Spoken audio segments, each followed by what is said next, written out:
আমাদের ছাত্রের উপরে লাঠি চাষ করে এই অধিকারটা কেন দিয়েছেন? এই অধিকারটা কে দিয়েছে?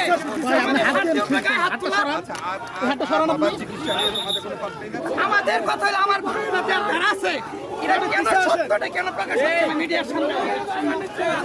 সত্যটা কেন সবার সামনে আসতেছে না? আপনি আমরা ধরে রাখেন।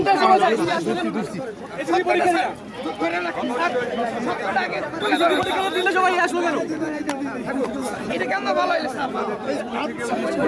জি স্যার, এই আবারও বলতেন আমি থ্যাংক ইউ ভাই।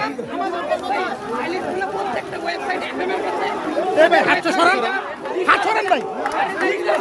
কিন্তু কেন কেন সেনাবাহিনী তাদের উপরে আস্তে আস্তে আস্তে আস্তে ভাই, আস্তে আস্তে আস্তে আস্তে ভাই, আস্তে পরে যান ভাই, পরে যান না ভাই, পরে যান। আমাদের স্যারের যখন এখানে ছিল কেন সেনাবাহিনী তাদের আস্তে উপরে আস্তে গায়ে হাত আস্তে আমি ধরাতে ভাই। কথা ছিল না, স্যার? আমরা সঠিক তদন্ত চাই। একটু